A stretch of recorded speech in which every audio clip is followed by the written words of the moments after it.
श्री 1008 श्री अभिनंदन नाथाय नमः, श्री दिगंबर जैन समाज पंचायत समिति ललितपुर उत्तर प्रदेश।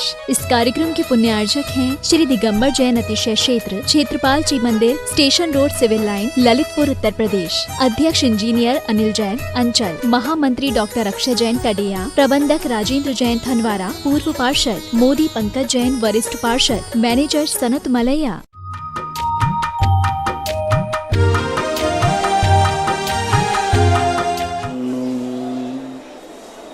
नमो सिद्धाणु नमो आयर्याणु नमो वज्रायाणु नमो लोये सर्वसाहुणम्। पंच परमेष्टि भगवान की आचार्य श्री गुरुवर कुंद कुंद महाराज की जय। आचार्य श्री गुरुवर विद्यासागर महाराज की जय। परम पूजनीय निर्यापक श्रवण पूज्य श्री सुधा सागर जी महाराज की जय। पूज्य इलक श्री 105 धैर्य सागर जी महाराज की, समस्त मुनि संघ की जय। पूज्य श्री के चरणों में समस्त जिज्ञासा करताओं की ओर से कोटि कोटि नमोस्तु वंदन। पूज्य श्री नकुल जैन रावत भाटा से नमोस्तु गुरुदेव। शुभोम चक्रवर्ती को देव के निमित्त नरक जाना पड़ा, पर देव का निमित्त भी तो उसे अपने कर्मों के अनुसार ही मिला। अगर उसने अपने रसोइयों को लात नहीं मारी होती तो हो सकता है उसे यह निमित्त ही नहीं मिला होता और उसी भाव में मोक्ष हो गया होता, या फिर उसका नरक जाना निश्चित था, उसे उसी अनुरूप निमित्त मिला। देखो, ऐसा अपन नहीं कह सकते कि निश्चित था। यदि चक्रवर्ती मुनि बन जाता तो वो कर्म उसका कट जाता। कितने कर्म हैं जो कर्म व्यक्ति करता है। अंजन चोर ने लाखों वर्षों तक चोरियां की हैं, तो उसका कर्म का फल उसे कब मिलेगा? उसने तो एक अंतर मुहूर्त में ही मोक्ष प्राप्त कर लिया। अब जो उसने जो कर्म किए थे उनका क्या होगा? कुछ नहीं होगा, वो कर्म नष्ट हो जाते हैं। कितने कर्म हैं जो द्रव्य क्षेत्र काल भव भाव के अनुसार फल नहीं दे पाते। चक्रवर्ती ने लात मारी थी पक्का है, लेकिन वह मोक्ष चले जाते तो वो बल नहीं मिलता, कर्म खत्म हो जाता है। कितने लोग योद्धाओं में युद्ध लड़ते हैं, कितने जीवों को मारते हैं, दुख देते हैं, लेकिन वो मोक्ष चले जाते, उसका फल नहीं मिलता।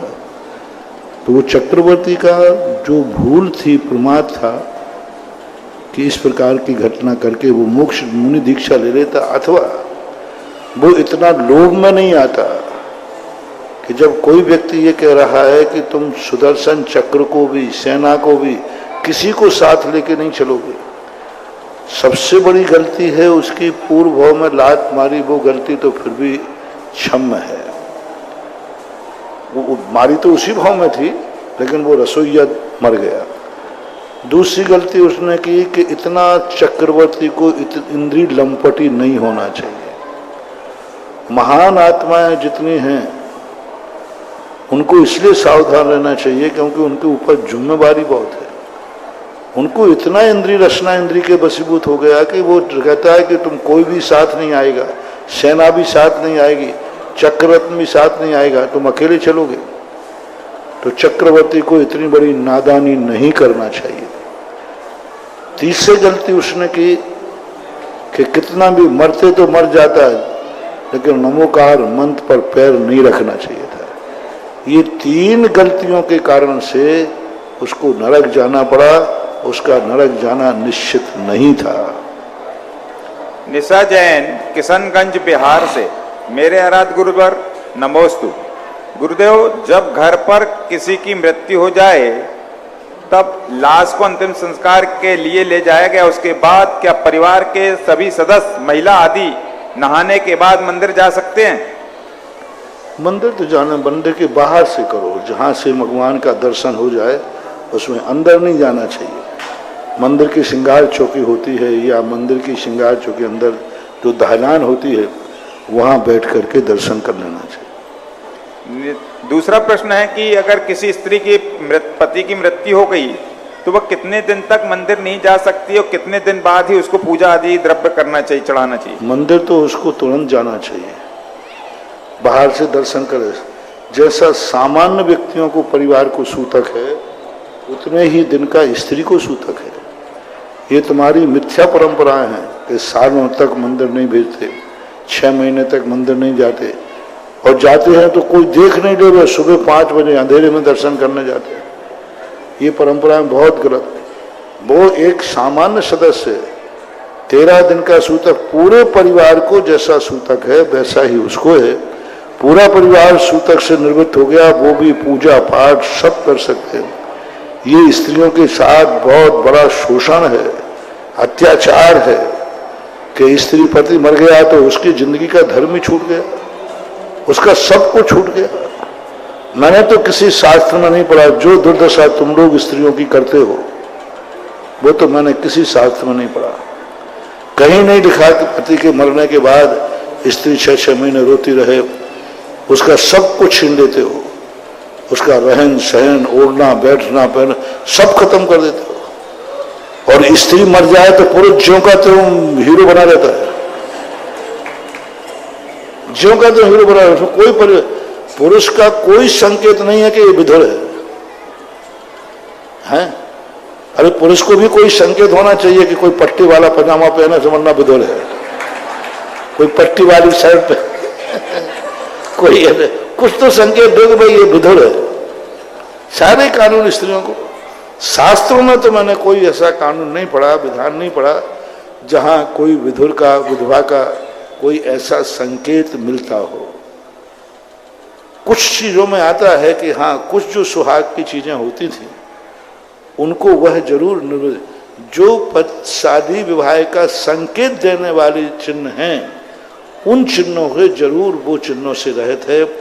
ऐसा पद्म पुराण के अंतर्गत जब रावण का मरण हुआ तो उस समय कुछ स्त्रियों के प्रसंग आए हैं, पर ऐसा नहीं आया जैसा आप लोग कहते हो कि इतने दिन तक मंदिर नहीं जाना और उसको ये सफेद साइडिका का उल्लेख एक महापुराण में देवी का, ललितांग नाम की जो देवी, जिनकी देवी थी, उसकी आयु 6 महीने थी। शुक्ल वस्त्र धारण करके उन्होंने 6 महीने मंदिर में व्यतीत किए हैं। लेकिन आज जो परंपराएं हैं, खैर आज तो परंपराएं बहुत कुछ अब लोग मानते नहीं हैं, पहले कुछ ज़्यादा आती थी।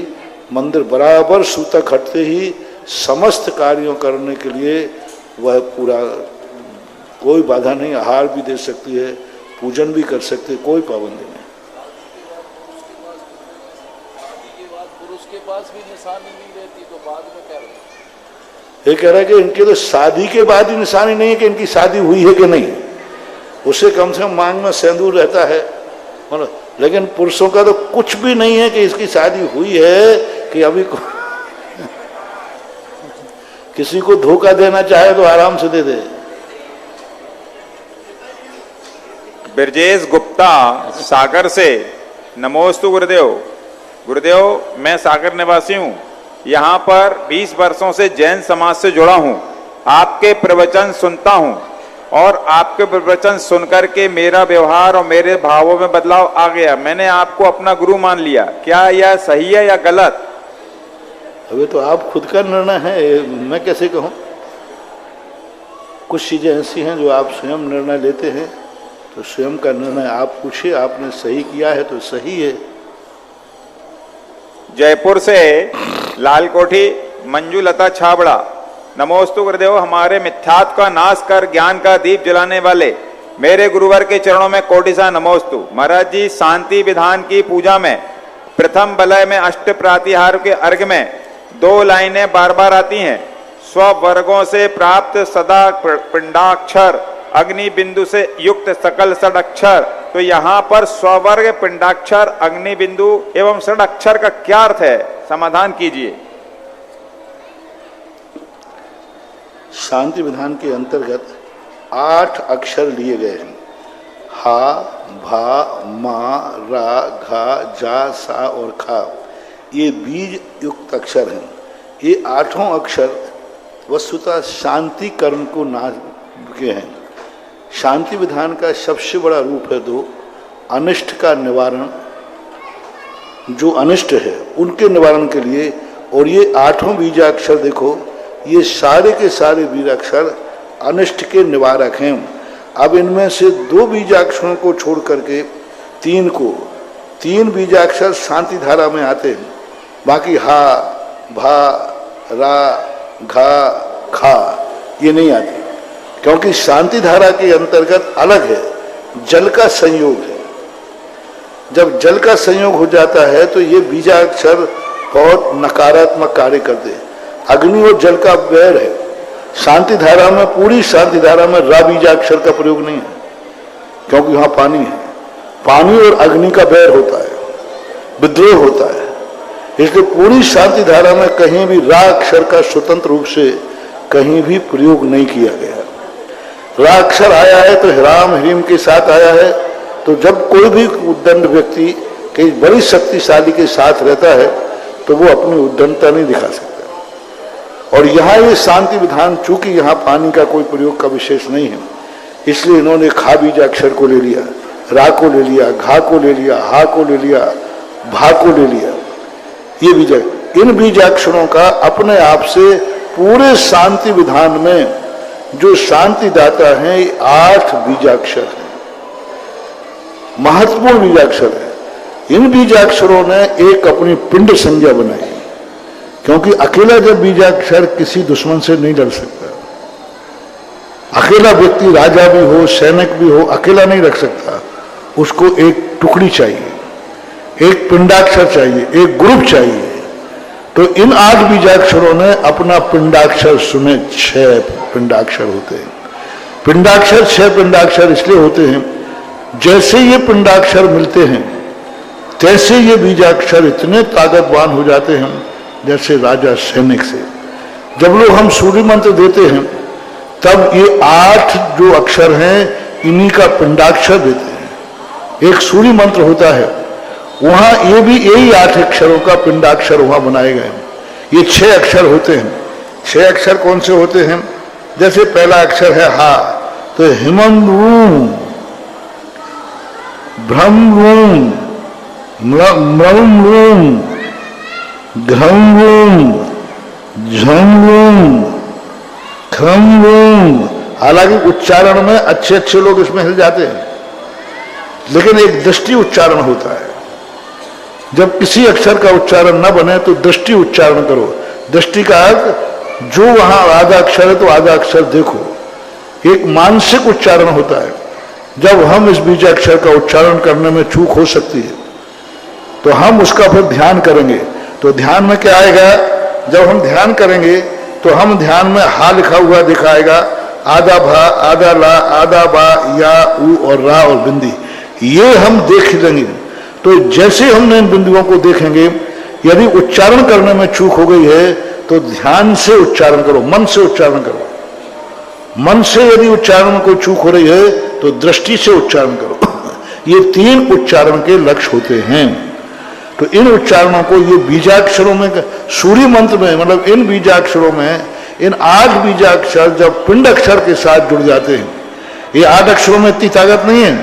ये 8 अक्षर जब पिंडाक्षर से जुड़ जाते हैं तो एक पाषाण को भी भगवान बनाने की ताकत रखते हैं। बिल्कुल इसे में ये 8 अक्षरों का बना है। और इन 8 अक्षरों में जोग दर्शन ने क्या कहा था?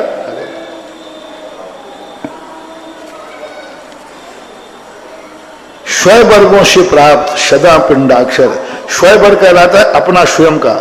हकार, भकार, मकार, रकार, घकार, जकार, शकार, खकार, ये कहलाता है स्वय वर्ग। अपना अपना स्वयं का वर्ग बनाया। इसका वो वर्ग नहीं है। वर्ग अलग होते हैं, जैसे पवर्ग, कवर्ग, चवर्ग, तवर्ग, टवर्ग, यारा लावा शासा हा हा। तो ये कहलाता है वो वर्ग अलग है। इसमें स्वय वर्ग शब्द डाला है।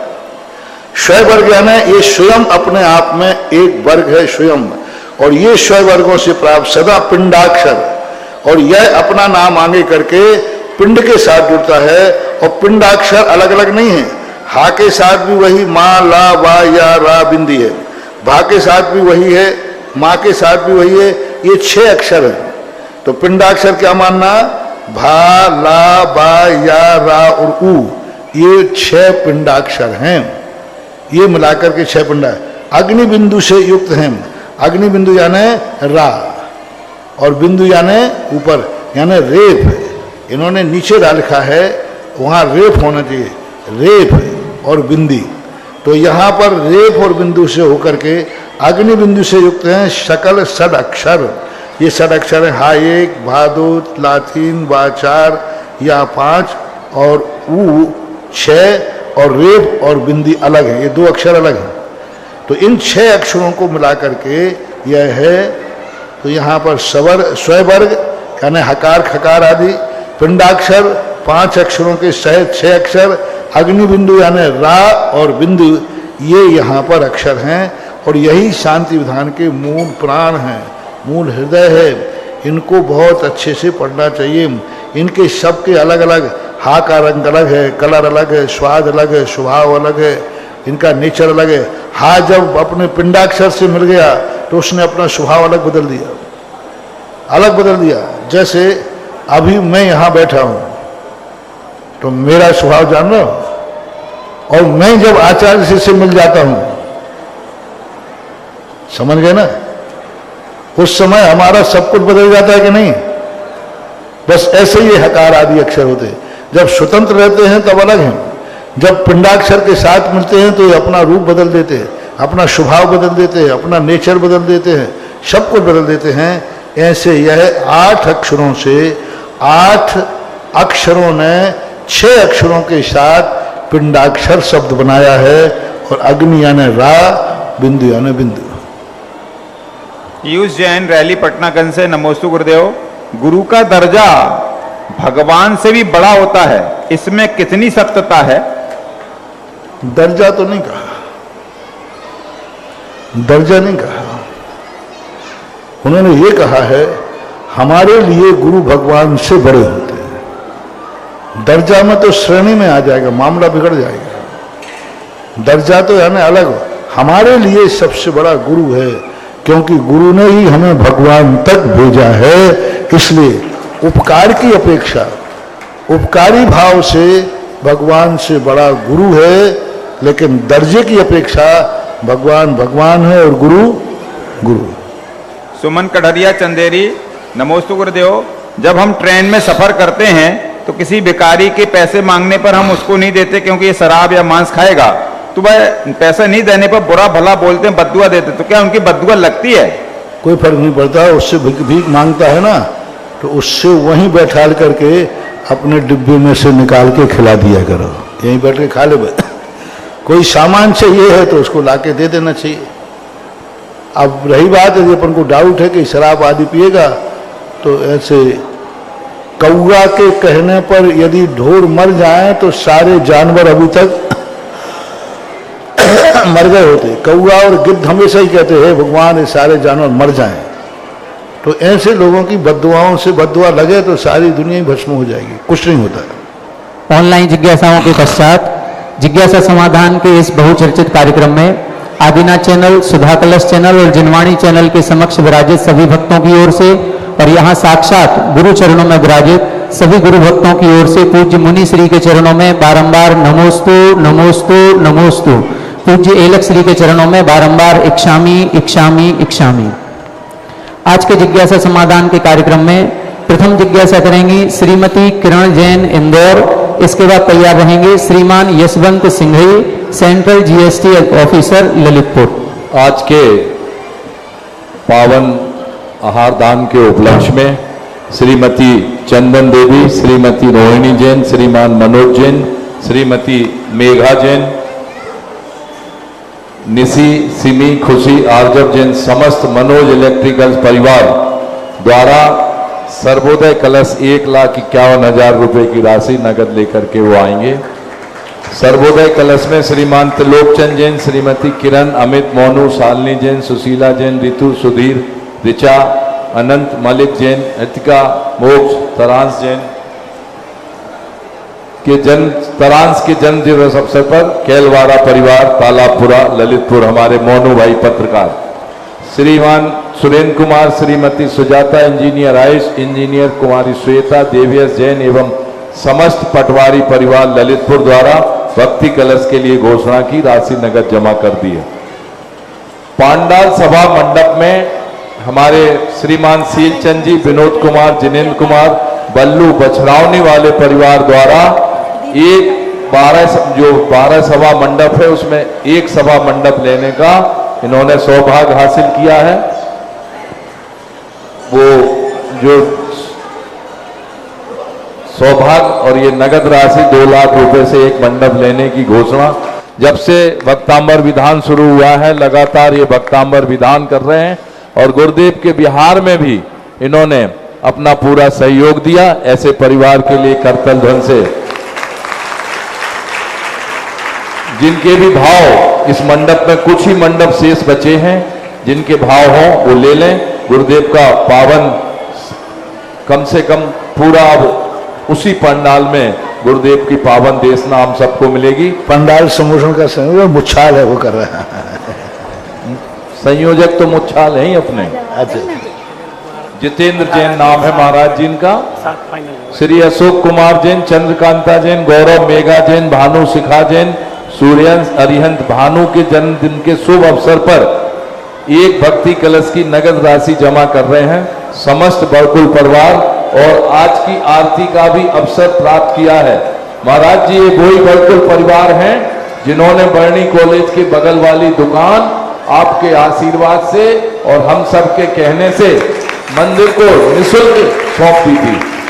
देखो, जब इन्होंने यहाँ की दुकान में थे तब इतने समर्थ नहीं थे, जैसी दुकान छोड़ी कि इतने समर्थ हो गए कि आज क्षेत्रपाल से ले नहीं रहे, क्षेत्रपाल को देने आए हैं।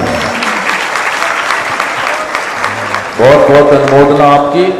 अब एक और हमारे पास में स्वर्गीय श्री पूर्णचंद जी जैन तालबेड़ वालों की पुण्य स्मृति में उनकी पत्नी श्रीमती प्रेमबाई जैन, पुत्री श्रीमती ममता जैन, श्री भागचंद जैन, श्रीमती राजकुमारी जैन, श्री सुरेश चंद जैन, श्रीमती सुलोचना जैन, श्रीमती अंजना जैन, श्री मनोज, श्रीमती रीना जैन, श्री आलोक, श्रीमती सीमा, श्री संजय, श्री समस्त काका बस सर्वर परिवार ललितपुर की ओर से पृथ्वा स्थली के लिए 21 लाख रुपए का चेक आज इन्होंने समर्पित किया है।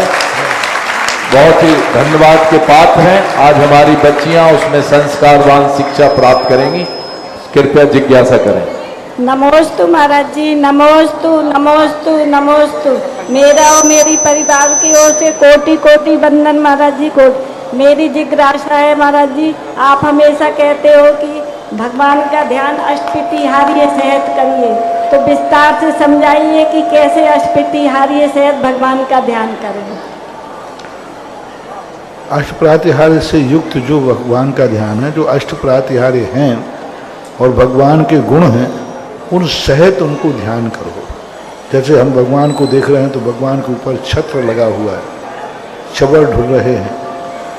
अब उसके संबंध में जो उनकी एनर्जी है वो स्वतः आपको मिलने लग जाएगी। विस्तार से तो हम कभी प्रश्न में बताएंगे, अभी इतनी काफी। नमोस्तु महाराज जी, नमोस्तु नमोस्तु। इसके बाद जिज्ञासा करेंगे श्रीमान Yashwant ji Singhai, central GST officer Lalitpur. तैयार रहेंगी श्रीमती प्रीति कड़ंकी। नमोस्तु महाराज जी। गुरुदेव, पद एवं प्रतिष्ठा दोनों में क्या अंतर है तथा इन दोनों में कौन ज्यादा महत्वपूर्ण है? पद तो एक निश्चित किया हुआ कानूनन स्थान है। पद कभी बुरा नहीं होता, और पद पर बैठने वाला अच्छे कार्य करते हैं तो प्रतिष्ठा भी बुरी नहीं होती है।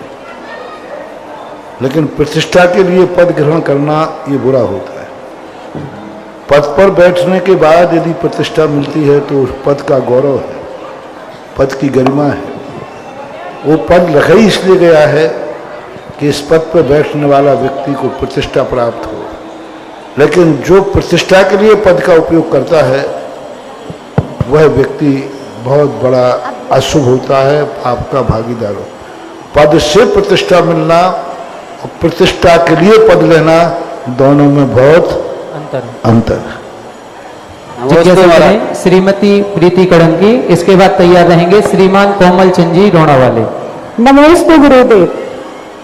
गुरुदेव, आप मेरे पापा के अनन्य भक्त गुरु हैं, इसीलिए मैं आपको भी अपने गुरु मानती हूँ। मेरे पिताजी आपके आशीर्वाद से और आपकी शांति धारा से ही आज जीवित हैं। वो हमेशा आपके बारे में बोलते हैं कि आप बहुत सरल, सीधे और सहज महाराज जी हैं।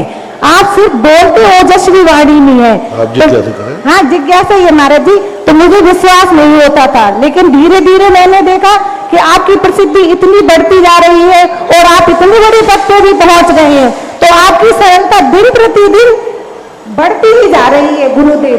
तो वो सरलता आपके अंदर कैसे आ जाती है, आप वो हमें बताएं, क्योंकि हमारे पास तो जरा भी कुछ आता है तो हमारे दिमाग खराब हो जाते हैं गुरुदेव। नमस्ते गुरुदेव। सरलता कहीं से आती नहीं है, सरल स्वयं होना पड़ता है।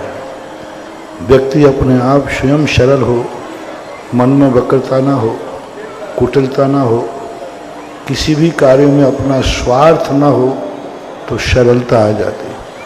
जब किसी वस्तु में अपना निजी स्वार्थ होता है तो सरलता खत्म हो जाती है। स्वार्थ रहित कोई भी कार्य करेंगे तो सरलता अपने आप प्रकट होती है, कहीं से लाई नहीं जाती। इसके बाद जिज्ञासा करेंगे श्रीमान कोमल चंद जी रोणा वाले और तैयार रहे श्रीमती सुनीता जी डोंगरा।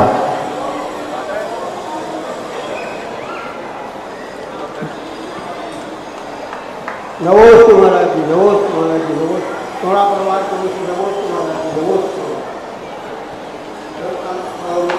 अनेकांत और एकांत बात किसे कहते हैं? अनेकांत का, हाँ समझ गया। अनेकांत का अर्थ होता है एक वस्तु में अनेक विरोधी तत्व पाए जाएं, उस वस्तु को अनेकांत। अनेक यानी अनेक, अंत यानी धर्म। जैसे एक व्यक्ति विरोधी रूप में पिता है और पिता का विरोधी वही बेटा भी है, और वही व्यक्ति पति भी है, वही व्यक्ति मामा भी है। अब व्यक्ति एक है और ये सारे जितने भी शब्द हमने कहे परस्पर में विरोधी है। जो पिता है बेटा नहीं हो सकता, जो बेटा है पिता नहीं हो सकता, लेकिन है। जो पति है वो पिता नहीं हो सकता, जो पिता है वो पति नहीं हो सकता, लेकिन है। तो एक व्यक्ति में नाना अपेक्षाओं से जब व्यक्ति को देखते हैं तो अनेकांत रूप दिखता है। सभी सही है होते, वो मामा भी है, गलत नहीं है, वो पिता भी है, गलत नहीं है, बेटा भी है, गलत नहीं है, पति भी है, गलत नहीं है, सब गलत नहीं, सब धर्म है। और एकांत बोलता है नहीं, एकांत मिथ्या होता है। जैसे उसने कहा नहीं मैं पिता ही हूं, मैं बेटा हो ही नहीं सकता। ये उसका बोलना सही है कि गलत है? बोलो, गलत है। जब तू बाप है तो तेरा बाप भी तो होगा ही होगा। नहीं मेरा कोई बाप नहीं है, मैं सबका बाप हूं। ये कहता है एकांत। तो किसी एक पद को लेकर के ही अपने आप को त्रिकालिक मान लेना वो एकांत कहलाता है।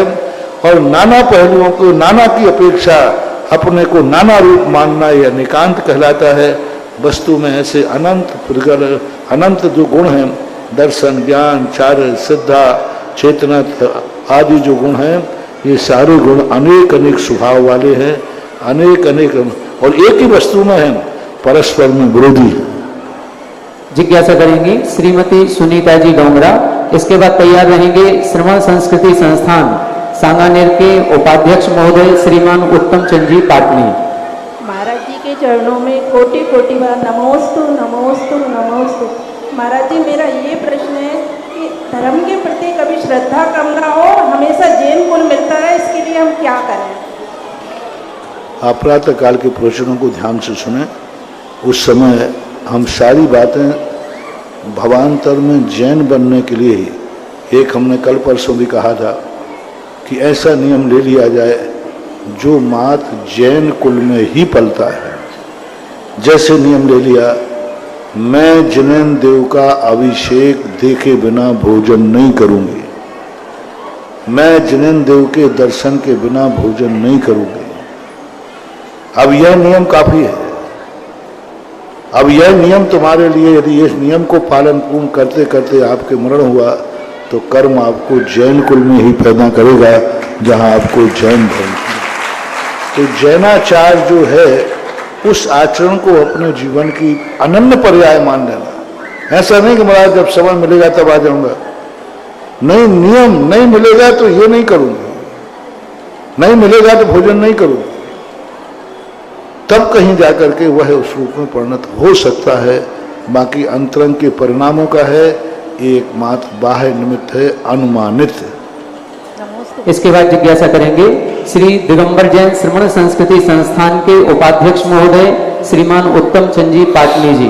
महाराज श्री, जिस श्रमण संस्कृति संस्थान का बीजारोपण आपने सन 96 में जयपुर चतुर्मास के दौरान किया था, आज प्रति वर्ष एक एक सोपान चढ़ता हुआ आकाश की अनंत ऊंचाइयों को छू रहा है और आज हर्ष और गौरव का विषय है कि अपने 25 वर्ष पूर्ण कर चुका है और यह वर्ष रजत जयंती गौरव वर्ष के रूप में मना रहा है। ऐसे श्रमण संस्कृति संस्थान के उपाध्यक्ष महोदय और इस रजत जयंती गौरव वर्ष के मुख्य संयोजक महोदय श्रीमान उत्तम चंद जी पाटनी जी आज हमारे बीच में है। उनसे निवेदन है अपनी जिज्ञासा करें। मेरे गुरुवर सुधा सागर जी महाराज के चरणों में कोटि कोटि नमोस्तु। मुनिश्री श्री दिगंबर जैन श्रमण संस्कृति संस्थान के 25 वर्ष पूर्ण होने पर हम संस्कृत रजत गौरव महोत्सव मना रहे हैं। इस संस्थान ने हजारों विद्वानों को तैयार किया और आपके आशीर्वाद से वे पूरे विश्व में धर्म की प्रभावना कर रहे हैं। मेरी जिज्ञासा यह है गुरुवर कि इन 25 वर्षों को, वर्तमान को और भविष्य को ध्यान में रखते हुए और हम संस्थान को कैसे ले जा सकते हैं, कैसे ऊंचाई दे सकते हैं। कभी कभी कोई नमोस्तु वस्तु स्वयं व्यक्ति उपज नहीं कर सकता, कभी कभी व्यक्ति को ठोकर कुछ कुछ ज्ञान दे देती है। कभी कभी भक्त लोगों से हमें कुछ नहीं मिल पाता, दुश्मनों से मिल जाता है। श्रमण संस्कृति संस्थान एक दुश्मन के द्वारा दी हुई एक शिक्षा थी, जिन्होंने एक ऐसा संस्थान भी, एक ऐसी संस्था भी आपके भारत में जयपुर में है जो श्रमण संस्कृति विरोधी है, जो मुनियों के प्रति द्वेष भाव रखती है, वर्तमान में मुनियों के प्रति घृणा भाव रखती है। यहाँ तक कि वह यदि उनके स्थान पर किसी मुनिराज का फोटो आ जाए तो वह उसको फाड़ करके पैरों से कुचलवा देते हैं, जैसे शुभम चक्रवर्ती से देव ने नमोकार मंत्र कुचलवाया था। एक किताब के अंदर मुनिराज की फोटो थी, वह उस स्मारक में पढ़ाई जा रही थी। पढ़ाने के बाद उन्होंने उसके साथ दुर्व्यवहार किया, फोटो को फाड़ दिया गया। फाड़ने के बाद उसके साथ अनादर व्यवहार किया। वो बच्चा मेरे पास आया, वो किताबें मेरे पास लेके आया। जब मैंने यह सब देखा, पढ़ा, तो मेरा हृदय दहल गया कि इतना दुर्व्यवहार। अरे वे जो मुनि विरोधी होते हैं वे कम से कम मुनिराज के साथ भी दुर्व्यवहार करते हैं, इन्होंने तो फोटो के साथ भी दुर्व्यवहार कर दिया। फोटो के साथ दुर्व्यवहार करना सबसे बड़ा कसाई माना जाता है, सामने फाइटिंग करने वाला उतना नहीं। तब मेरे मन में भाव आया, उस दिन मैं रात भर सोया नहीं, पूरी रात ध्यान में बैठा रहा कि आज जिस स्थान पर मैं चतुर्मास कर रहा हूं वह स्थान इतना निकृष्ट भी है। बस रात भर जो मैं जागा और रात भर जागने की जो ध्यान में रहा, तो जागने की गर्मी, ध्यान की गर्मी, और जब मुझे गर्मी चढ़ी और वो प्रवचन में जब गर्मी उतरी तो श्रमण संस्कृति संस्थान प्रकट हो गया। रात भर के जागने की गर्मी थी, ध्यान की गर्मी थी। ध्यान की गर्मी कम नहीं होती है। ध्यान की तो ऐसी अग्नि कहा है, जो कुंद स्वामी ने भी कहा है कि ध्यान की अग्नि लग जाए तो फिर सारे जन्म जन्म के कर्म भी नष्ट हो जाते, नष्ट हो जाते। बस वो एक घटना थी, उस समय ऐसी घटना घटी। उस समय शीतल जी वगैरह थे सबके सामने बात, और जयपुर की जनता को मानना पड़ेगा कि एक दिन के अंदर जो आवाज उठाई, वैसे हालांकि सभी लोग कहते हो कि इस माइक से जो घोषित होता है वो पूरा होता है। एक दिन के अंदर पूरा संस्थान स्थापित हुआ था और वहां पर सांगानेर मंदिर की कमेटी ने धन्य कुमार पांड्या को मानना पड़ेगा और निर्मल कुमार कासलीवाल, ये दो शख्स ऐसे थे जिन्होंने प्रतिदिन सांगानेर से प्रवचन सुनने आते थे, प्रतिदिन। और जब उन्होंने ये सुना, उनके पास एक स्थान पड़ा हुआ था 5-6 बीघा का, उन्होंने कहा कि संस्थान यदि बनता है तो सांगानेर की जमीन उस संस्थान के लिए समर्पित है। जब जमीन भी एक दिन में मिली, बनाने वाले तैयार हो गए और उसी समय राणा जी, महावीर पहाड़िया वगैरह इन सब ने मिलकर के और योजना बनाई। और जब संस्थान की शुरुआत करने गई तो इसको मूल चलाने के लिए कौन चाहिए? मैंने कहा मैं तो बैठूंगा नहीं। तो सबने मिलकर के आगरा के रतनलाल जी बेनरा साहब, उनके लिए मेरे मन में भाव आया। तो मैंने शीतल जी से कहा कि आप जाकर उनसे चर्चा करें, श्रेष्ठी वर्ग हैं, क्या पता सरस्वती और लक्ष्मी दोनों के विरोधी मानते हो, लेकिन हर पंडित ये कहता है सरस्वती और लक्ष्मी दोनों सौतने हैं, लेकिन मैंने बेनारस जी में देखा कि वे सरस्वती और लक्ष्मी को दोनों बहनें मानते हैं। और उनके काज जो हुआ, आज मैं ये कहना चाहता हूं, भारतवर्ष में जितने भी तीर्थ क्षेत्र मेरे आशीर्वाद से निमित्त से बने, उनको एक तरफ रख दीजिए, सबसे बड़ा तीर्थ क्षेत्र है श्रमण संस्कृत संस्थान सांगानेर। जय हो। सारे तीर्थ हैं, बनते रहें, लेकिन संस्थान एक ऐसी जीवंत श्रमण संस्कृत को आगाज करने वाली संस्था है। हम कहां जा पाएंगे? और कुछ स्थान ऐसे हैं जहां साधु पहुंच भी नहीं पाता, वहां जाकर के श्रमण संस्थान के बच्चे, आज लगभग 1000 से ऊपर बच्चे सारे भारत में जहां भी हैं, वहां अपनी श्रमण संस्कृति का शंखनाद कर रहा है, अपनी पहचान बना रहा है। एक छोटे से गांव में है तो भी वहां उसने अपनी पहचान बना ली। वहां आज जो श्रमण संस्कृति विरोधी संस्थाएं हैं, श्रमण संस्कृति विरोधी तत्व हैं, जहां श्रमण संस्कृति संस्थान का छात्र पहुंच जाता है, वहां वो थर थर कांपने लग जाते हैं। जहां संस्थान का बच्चा पहुंच जाता है, वहां या तो वे पलायन कर जाते हैं और या फिर दोस्ती कर लेते कि भाई थोड़ा करना। तो आज इस श्रमण संस्कृति संस्थान भारत के लिए बहुत बड़ी देन है, महानुभाव, बहुत बड़ी उपलब्धि है। भारत की पहली संस्था है जहां 350 लगभग छात्र छात्राएं पढ़ रही हैं निःशुल्क। 350 छात्र छात्राएं जहां अध्ययन कर रहे हैं लौकिक शिक्षा के साथ भी धर्म का। 4 पीरियड कम से कम धर्म के पढ़ते हैं। जिनको नमोकार मंत्र का उच्चारण नहीं आता, 5 साल में संस्थान उनको इतना बड़ा पंडित बना देता है कि बड़े बड़े पंडित उनकी प्रवचन सभा में बैठकर प्रवचन सुनते हैं। जब हमारे संस्थान में ये बच्चे आते हैं, उस समय इनको नमोकार मंत्र के भी पूरा अर्थ नहीं आता, पूरा नमोकार मंत्र भी शुद्ध उच्चारण नहीं कर सकते। और 2-3 साल में अंदर, 5 साल के अंदर वो इतने बड़े पंडित बन जाते हैं कि तत्वार सूत्र का अर्थ, रत्नकांड श्रावकाचार का अर्थ, बड़े बड़े ग्रंथों का, समय सार जैसे ग्रंथों का अर्थ उनको अध्ययन करा करके और वो अध्ययन कराने लायक हो जाते हैं। ये चीज अब मुझे बताने की जरूरत नहीं है, 10 लाख क्षण पर में सारा भारत देखता है। श्रमण संस्कृत संस्थान से क्या उपलब्धि हुई है इन 25 सालों में? ये तो 2500 साल की रजत जयंती महोत्सव के सारे भारत में लगे हुए शिविरों ने बता दिया इस सांगानेर संस्थान क्या है। जहां जहां शिविर लगाए गए वहां की समाज गदगद हो गई। वहां की समाजों के साथ ऐसा आया, आज बच्चे कहते हैं कि हमें उनसे निकलने नहीं दिया।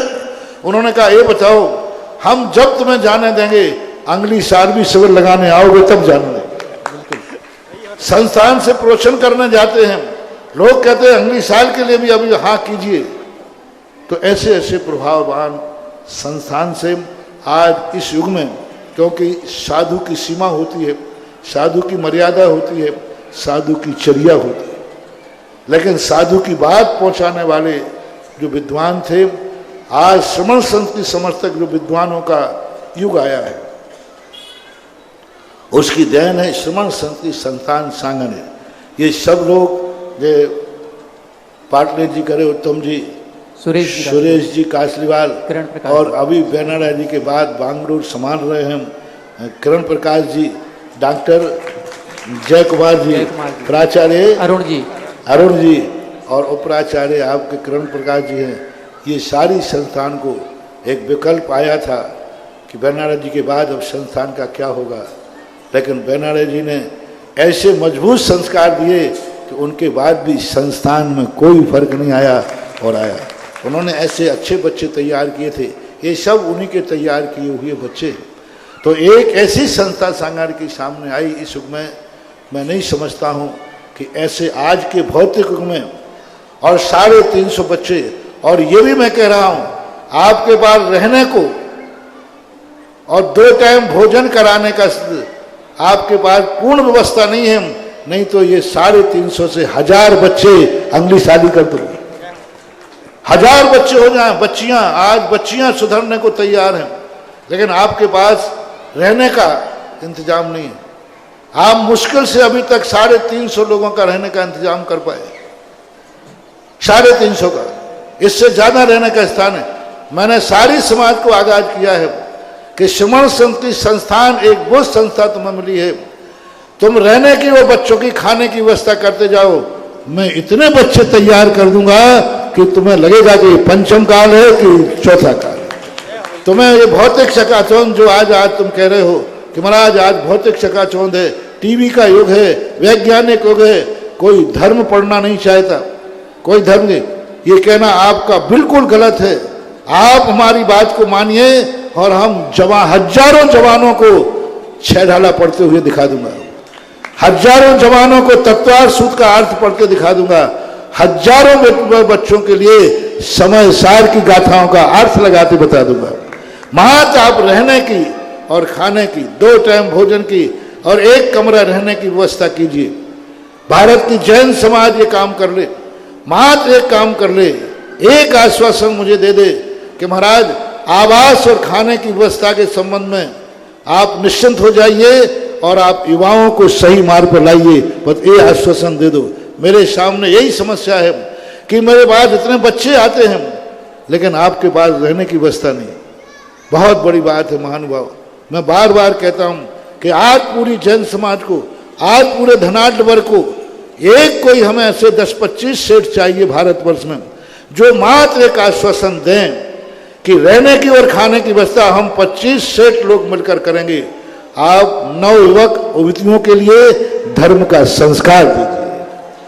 आपके बच्चे बच्चियां जब निकलेंगे तो और कुछ कर पाएंगे या नहीं कर पाएंगे, लेकिन कम से कम ये इतना संस्कार तो लेंगे, चाहे वो गृहस्थ में प्रवेश करे, चाहे मोक्ष मार्ग पर जाए, लेकिन वो हमेशा कुल को कलंकित करने वाले कार्य तो नहीं करेंगे।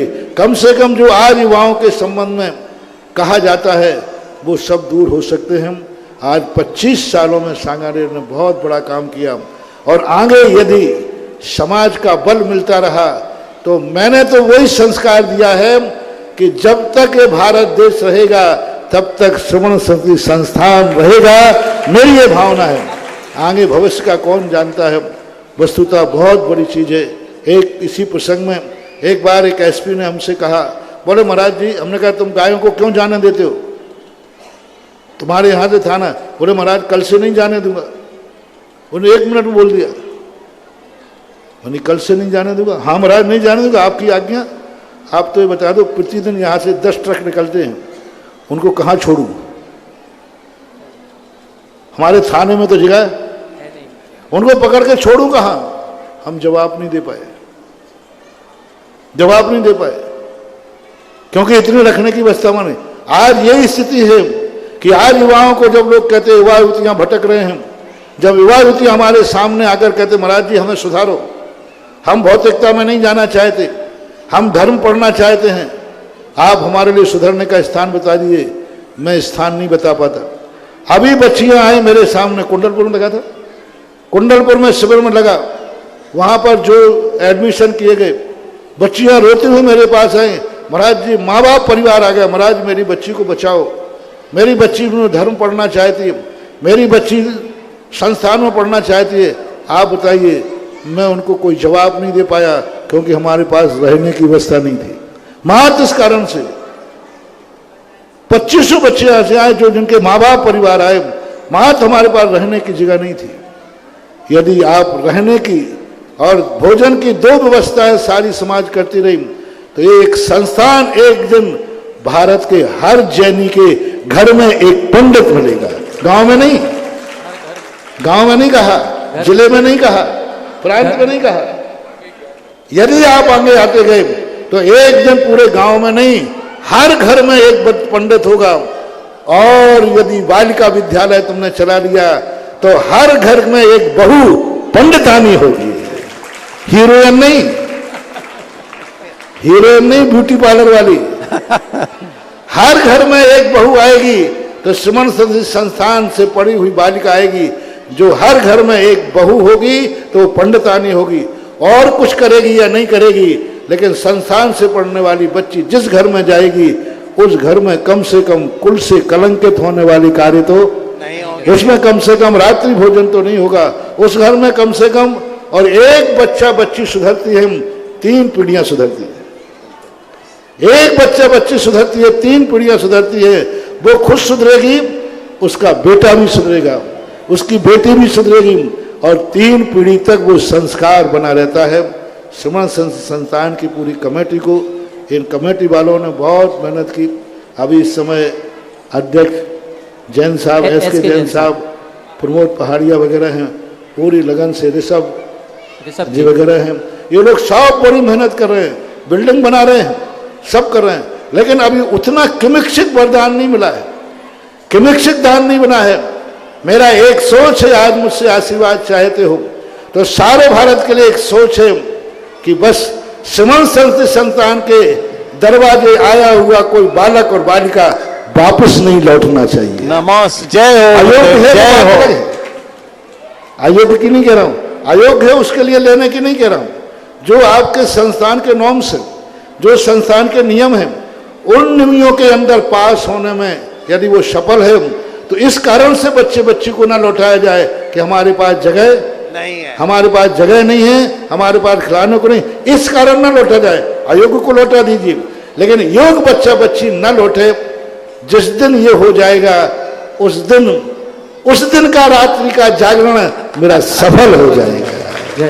जय हो। उस दिन पूरी रात्रि का जागरण, उस दिन की गर्मी अभी भी चढ़ी है, अभी भी चढ़ी है, देखो आ गई ना गर्मी। और उस दिन मेरी गर्मी शांत हो जाएगी जिस दिन ये आएगा कि संस्थान के दरवाजे जो बालक बालिका सुधरने जाता है, संसार उसका स्वागत करके 5 साल को बच्चे को अपनी गोदी में उठा लेता है। तो यही मेरा आशीर्वाद है। 25 में रजत महोत्सव पर सबके लिए आशीर्वाद, कमेटी को आशीर्वाद, जो स्नातक निकले उनको आशीर्वाद, और जो भावी स्नातक हैं उनको भी आशीर्वाद। नमोस्तु गुरुवार, नमोस्तु गुरुवार, नमोस्तु गुरुवार। इसके बाद जिज्ञासा करेंगे श्रीमान किरण प्रकाश जी, उप प्राचार्य श्रमण संस्कृति संस्थान सांगानेर। नमोस्तु महाराज जी, पूजन के संबंध में ये जिज्ञासा है। जब हम महाअर्घ्य चढ़ाते हैं तो हम मंत्र बोलते हैं, ओम नीम श्री भाव पूजा भाव वंदना, त्रिकाल पूजा त्रिकाल वंदना, करे करावे भावना भावे। तो हमारा प्रश्न ये है कि जब हम द्रव्य पूजा कर रहे हैं, साथ में भाव पूजा द्रव्य पूजा दोनों कर रहे हैं, तो फिर ये मंत्र में मात्र भाव पूजा भाव वंदना क्यों दिया गया है? ये भाव शहित करना, क्योंकि जैन दर्शन में पहली बात तो द्रव्य रहित भाव पूजा कहीं आई नहीं, द्रव्य रहित भाव वंदना कहीं आई नहीं। आई है तो वो निश्चय नहीं की अपेक्षा से ध्यान में आई है। तो यहाँ द्रव्य पूजा को मैं भाव पूजा सहित करूं, मैंने जो द्रव्य पूजा की है सम्यक दर्शन का प्रतीक है।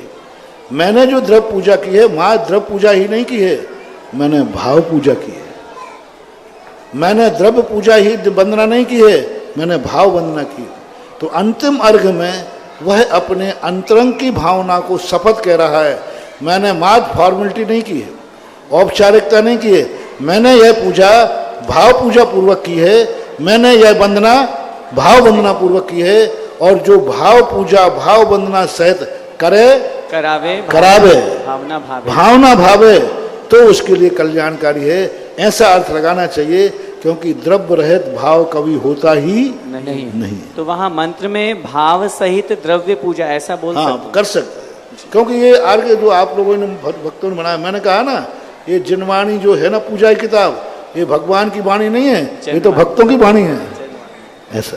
नमस्ते। इसके बाद जिज्ञासा करेंगे श्रीमती कविता जैन छतरपुर और तैयार रहेंगे ज्ञानोदय तीर्थ क्षेत्र नारेली के मुख्य प्रभारी भैया ब्रह्मचारी भैया आदरणीय सुकांत भैया जी। हालांकि देखो संस्थान में बहुत बड़े बड़े लोग जुड़े, पिछली बार यही बात आई थी, तो आशा पांड्या हैं महेंद्र पांड्या के घर से, उन्होंने पूरी 1 मंजिल, प्रमोद पहाड़िया ने भी 1 मंजिल, और सबसे पहले जो योगदान दिया था अशोक पाटनी, RK मार्बल और गणेश राणा जी का योगदान था, जिसके बल पर आज संस्थान इतनी ऊंचाइयां छू रहा है। जिज्ञासा करेंगे श्रीमती कविता जैन छतरपुर और तैयार रहेंगे सुकांत भैया जी ज्ञानोदय तीर्थ क्षेत्र नारेली। इसी क्रम में हमारी पंडाल व्यवस्था में एक सभा मंडप लेने का हमारे आज के आहार दान पुण्यार्जक मनोज कुमार जैन, मनोज इलेक्ट्रिकल्स कृष्णा टाकीज के सामने मनोज इलेक्ट्रिकल्स परिवार आए और श्रीफल अर्पित कर आशीर्वाद लें। जिज्ञासा करें। मेरे और मेरे परिवार की तरफ से महाराज श्री को तेवार नमोस्तु नमोस्तु नमोस्तु।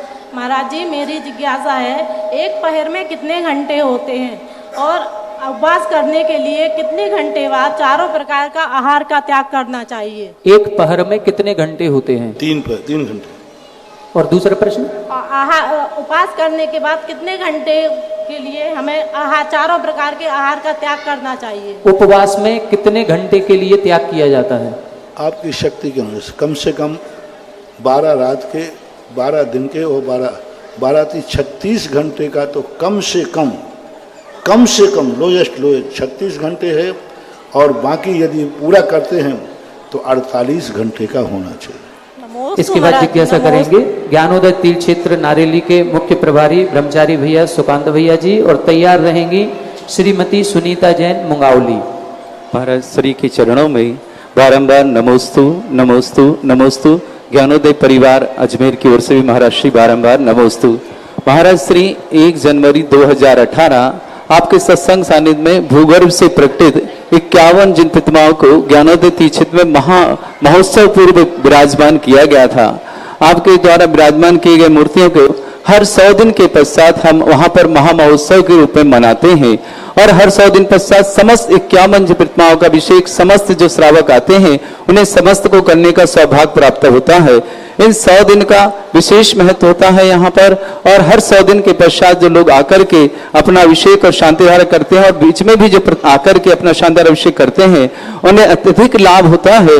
और ज्ञानोदय क्षेत्र के मुनिषद भगवान का ऐसा क्या चमत्कार है महर्षि कि प्रतिदिन वहां आकर के लोग महामहोत्सव के रूप में महाअभिषेक 108 कलशों से अभिषेक और शांतिधारा करते हैं। ये 17 दिन 27 अगस्त दिन शनिवार को पूरे हो रहे हैं। महर्षि आपका आशीर्वाद कमेटी चाहती है। नमस्ते। चतुर्थ काल में जो तीर्थंकर होते हैं उन तीर्थंकरों में किसी भी तीर्थंकर में कोई विशेषता नहीं होती, सबके 34 अतिशय ही होते हैं, सभी तीर्थंकर बराबर होते हैं, कोई कम बड़ शक्तिमान नहीं होते। लेकिन ये गॉड गिफ्ट है, वही तीर्थंकर जब स्थापना निक्षेप से मूर्ति में विराजमान होते हैं तो जितनी मूर्तियां होती हैं उन सबके अतिशय अलग अलग होते हैं, अलग अलग शक्तियां होती हैं। उस मूर्ति में जब भगवान आते हैं, वही आदिनाथ, वही मुनि सुब्रतनाथ भगवान, न जाने कितने स्थानों में, लेकिन किसी ऐसे पाषाण में जाके विराजमान हो जाते हैं कि उस मूर्ति का अतिशय, उन भगवान की महिमा इतनी बढ़ जाती है कि सारा जगत हतप्रभ रह जाता है उनकी शक्तियों को देखकर। मुनि सुब्रतनाथ भगवान सब जगह है, लेकिन आज भारत में, विश्व में जितनी भी मैंने मूर्ति देखी है, सबसे ज्यादा ताकतवान, एनर्जीवान ज्ञानोदय तीर्थ क्षेत्र में स्थित भूगर्भ से प्राप्त मुनि सुब्रतनाथ भगवान। व्हाइट कलर की मूर्ति है और सबसे प्राचीन चिन्ह सहित मूर्ति। चिन्ह सहित मूर्तियां सब 9वीं शताब्दी के बाद मिलती है, लेकिन वो मूर्ति इतनी प्राचीन है कि पता नहीं कब से उनका कोई संबंध तो उस पर है नहीं। अति प्राचीन मूर्ति चिन्ह सहित है, और वह मूर्ति जिस दिन मुझे मेरे हाथ में पड़ लगी थी उसी दिन मेरी जिंदगी धन्य हो गई थी। जय हो। और उस मूर्ति को देख करके ऐसा लगा कि आज इस पंचम काल में ये अनमोल निधियां हैं महानुभाव। पंचम काल में भगवान तो है नहीं, लेकिन भगवान की मूर्तियां जो एनर्जी वाली मिल जाएं, ताकतवान मिल जाएं, ऐसी ताकतवान मिल जाएं जिसके कारण, देखो शरीर तो सबके पास है, लेकिन सबका शरीर से निकला हुआ जल औषधि नहीं होता। सभी के शरीर, हमारे यहाँ एक विशल्या नाम की कन्या का आता है, जिसके शरीर का यदि जल छू जाए तो जहर उतर जाता था, बीमारी दूर हो जाती। शरीर सबके पास है, उसके पास भी शरीर था, लेकिन उस शरीर के अंदर ऐसी शक्ति थी। ऐसे ही कुछ मूर्तियां होती हैं, जिन मूर्तियों में ऐसी शक्ति होती है कि उनके ऊपर अभिषेक और शांति धारा करने के बाद जो जल आता है वो अनेक संकटों को, अनेक बीमारियों को दूर करने में समर्थ होता है, क्योंकि वो उस मूर्ति की विशेषता है, वो भगवान की विशेषता नहीं। हाँ, ये बात अलग है कि उस मूर्ति में ताकत आई, वो भगवान के कारण से आई, भगवान के कारण से ही ताकत आई है, लेकिन वो जो ताकत आई है वो मूर्ति में आई है, भगवान में नहीं। भगवान का अतिशय अलग होता है, मूर्ति का अतिशय अलग होता है। कभी कभी वही भगवान की स्थापना किसी अन्य मूर्ति में होती है तो वो अतिशय नहीं आता, कभी कभी वह स्थिति ऐसी बन जाती है तो वो ज्ञानोदय तीर्थ क्षेत्र मुनि सुब्रतनाथ भगवान ऐसी स्थापित हुई कि उस मूर्ति ने एक ऐसा अलग जगाया, ऐसा अलग जगाया। हर 100वें दिन एक सारे भारत को आगाज करती है, हर 100वें दिन सारे भारत को अपना अस्तित्व बताती है, हर 100वें दिन उसका एक अतिशय प्रकट करने का अवसर देती है। तो 100 दिन के बाद ये महोत्सव मनाते हैं। और अभी 27 तारीख को उनका कौन सा माह, 16 कौन सा माह बन रहा है, वो बोले लो ना मोबाइल में, कौन सा बन रहा है? 1700 दिन पूरे हो रहे हैं। 1700 दिन उनको पूरे होने वाले हैं। 27 तारीख को बहुत अच्छा आशीर्वाद, सारे जगत को आशीर्वाद कि ऐसी मूर्तियों का गंडोदक लेकर के अपने जीवन को धन्य करें, यही आशीर्वाद सभी से। 27 अगस्त दिन शनिवार, शनि अमावस्या भी है उसी दिन। महाराज श्री, उस दिन हम सभी को आह्वान करते, देश विदेश के सभी जो मुनिश्चितनाथ भगवान पर श्रद्धा रखते, मुनिश्चित ज्ञानोदय तीक्षित के, आप 1008 कलशों से प्रथम कलश 1008 कलश और महाशांति धारा करने का सौभाग्य प्राप्त कर सकते हैं। 5 कलश की राशि के माध्यम से 108 कलश और महाशांति धारा करने का सौभाग्य प्राप्त कर सकते हैं। एक कलश 11 श्रीफल के माध्यम से और 11 श्रीफल 11,000 के माध्यम से आप शांति धारा और समस्त 51 जिन पे में जो महाराज श्री के आशीर्वाद से ज्ञानोदय चित्त में भूगर्भ से प्रकटित विराजमान है, उन समस्त जिन प्रतिमाओं का अभिषेक करने का सभी को सौभाग्य प्राप्त होगा। जो 51 मूर्ति का समूषण एक स्थान पर निकलना, एक साथ एक स्थान पर 51 मूर्ति का समूषण रखा था, उनकी बेदी रखी थी, परिकर रखा हुआ था, ऐसा नक्काशीदार परिकर, मैं बेदी के 51 मूर्तियां एक साथ निकली। 51 मूर्ति का अभिषेक तो शायद 100 दिन में एक बार ही होता है, हर दिन नहीं होता, 100 दिन में एक बार ही मिलता है। सभी को हम आमंत्रित करते हैं, सभी लोग जरूर पधारें ज्ञानोदय तीक्षित नारीली अजमेर। जिज्ञासा करेंगे श्रीमती सुनीता जैन मुगावली, इसके बाद तैयार रहेंगे श्रीमान तपनजी भट्ट जयपुर। नमोस्तु गुरुवर, नमोस्तु मेरा मेरे परिवार की तरफ से नमोस्तु गुरुवर। आरिका अंतर्मती माताजी मुंगावली में विराजमान, नमोस्तु नमोस्तु गुरुवर। गुरुवर, आचार्य मानतुंग महाराज जी ने जेल में भक्तांबर स्रोत की भक्ति की थी, तो इसकी लिपिबद्ध रचना कब और कहाँ कैसे हुई? विधिवत रचना उन्होंने भक्ति की, उनको तो याद हो जाता है, कंठस्थ हो जाता है। वे इतने ज्ञानी होते हैं कि उन्होंने जाकर के वहाँ पर भगवान की भक्ति की होगी। बाद में जब वो जेल से निकल आए तो उन्होंने ताड़पत्र पर लिख दिया, बस हो गया, उनकी भक्ति तो कहीं भी कर। महान जो ज्ञानी होते हैं वे आंसू कवि होते हैं, मन में ही बनाते जाते हैं और गाते जाते हैं और उनको याद भी हो जाता है। नमोस्तु गुरुवर। जिज्ञासा करेंगे आज के कार्यक्रम की अंतिम जिज्ञासा श्रीमान तपनजी भट्ट जयपुर। परम पूज्य गुरुदेव के चरणों में मेरा सादर प्रणाम है। नमस्तु महाराज। महाराज जी, मैं जैन तो हूँ नहीं, मैं तपन भट्ट मेरा नाम है, लेकिन मैंने जैन समाज के साथ बहुत काम किया है। 30 साल हो गए मुझे, मैं थिएटर करता हूँ, नाटक लिखता हूँ, नाटक करता हूँ। जी सर, मैं ये जानना चाह रहा था कि मैंने अभी श्रमण संस्कृति संस्थान से जुड़ा हूँ मैंने अभी एक किरण प्रकाश जी के साथ स्क्रिप्ट भी लिखी है उसकी। मैंने मूक माटी के बारे में बहुत सुना है सर, लोगों से सुना है, आचार्य श्री ने जो महाराज जी ने जो लिखा है, मैं जानना चाहता हूँ सर थोड़ा सा मेरे को उसके बारे में, मैं उसके बारे में कुछ लिखना चाहता हूँ, उस पर कुछ नाटक बनाना चाहता हूँ या कुछ करना चाहता हूँ, तो मूक माटी के बारे में मेरी थोड़ा सा ज्ञान अर्जन अगर आप कर पाए हैं सर।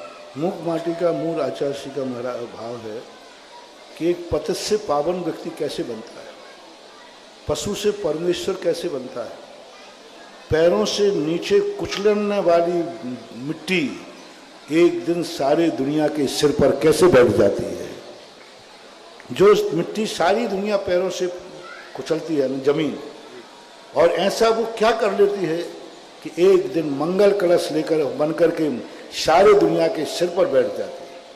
तो ये उन्होंने बताने का प्रयास किया कि संसार में रहने वाला जीव कितना भी पतित है, कितना भी पतित है, यदि वो जिस दिन से सुधरना चालू कर दे तो एक दिन वो 3 लोक के शिखर पर बैठ सकता है। पतित से पावन कैसे बनाया जाता है, वो मूक माटी का मूल स्वर है, राध्य है। और उन्होंने माटी को इसलिए लिया कि सबसे नीचे जाति की कोई वस्तु है तो माटी, क्योंकि उसे सब पैरों से रौंदते हैं, उसको उठा करके भी उन्होंने एक मंगल कलश की यात्रा करा दी। यह विशेषता है, ऐसा उनका।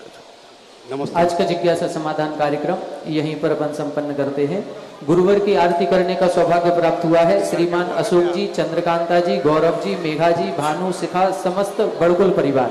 इनके साथ ही हमारे श्रमण संस्कृति संस्थान के उपाध्यक्ष महोदय श्रीमान पाटनी जी और मानद मंत्री महोदय श्रीमान सुरेश कासलीवाल जी, उपराचार्य किरण प्रकाश जी और उनकी समस्त टीम भी आगे आएगी। बड़े सम्मान के साथ आमंत्रित करता हूं जो भी हमारे ऐसे श्रमण संस्कृति संस्थान से यहाँ पधारे हैं, सभी लोग आ जाएं और आज के हमारे पुण्यार्जक आरती के श्रीमान अशोक जी, चंद्रकांता जी, गौरव जी, मेघा जी, भानु, शिखा, समस्त बड़कुल परिवार एवं श्रमण संस्कृति संस्थान सांगानेर से सभी लोग आ जाएं।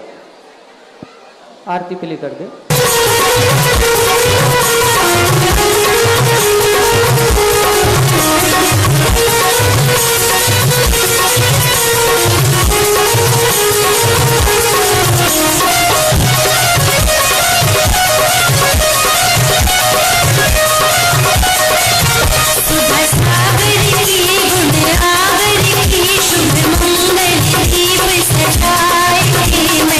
आज उतार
श्री 1008 श्री अभिनंदन नाथाय नमः श्री दिगंबर जैन समाज पंचायत समिति ललितपुर उत्तर प्रदेश। इस कार्यक्रम के पुण्यार्जक थे श्री दिगंबर जैन अतिशय क्षेत्र क्षेत्रपाल जी मंदिर station road civil line Lalitpur Uttar Pradesh. अध्यक्ष इंजीनियर अनिल जैन अंचल, महामंत्री डॉक्टर अक्षय जैन टडिया, प्रबंधक राजेंद्र जैन थनवारा, पूर्व पार्षद मोदी पंकज जैन वरिष्ठ पार्षद, मैनेजर सनत मलय